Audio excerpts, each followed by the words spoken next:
Hello বন্ধুরা, তোমরা দেখছো শিক্ষাদীপ ইনস্টিটিউট। আজকে তোমাদের যেটা করাবো সেটা হচ্ছে কয়েকটি গুরুত্বপূর্ণ অনভাগান্ত শব্দরূপ। তো বন্ধুরা, তোমরা শব্দরূপ থেকে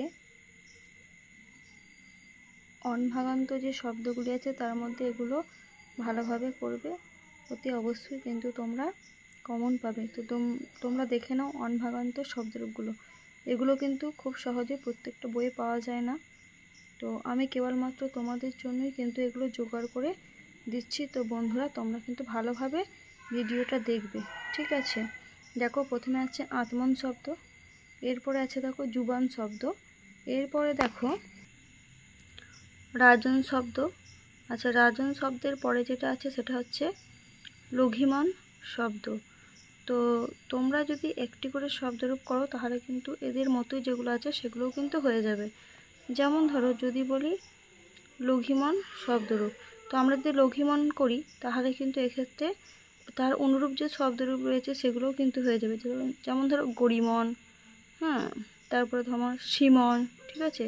এই শব্দগুলোও কিন্তু লঘিমন শব্দরূপ করলেই হয়ে যাবে। এরপরে দেখো বন্ধুরা সোয়ান শব্দ, ঠিক আছে?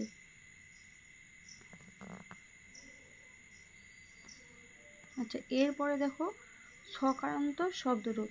তো সকারান্ত শব্দ কোনগুলো? সকারান্ত শব্দরূপগুলো একটু দেখে নাও।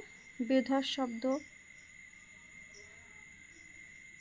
আচ্ছা, তারপরে আছে লঘিয়স শব্দ, এরপরে দেখো বিদ্যস শব্দ, আচ্ছা, এরপরে দেখো পুমাস শব্দ।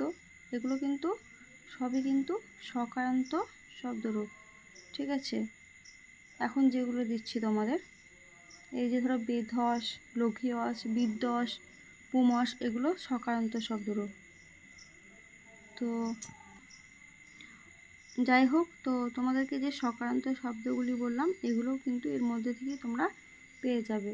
তো আজকে তোমাদেরকে আমি এই অনভাগান্ত শব্দরূপ এবং সকারান্ত যে শব্দরূপগুলো হয় তার ভিডিওটি দিলাম। তোমরা আপাতত এগুলো করতে থাকো।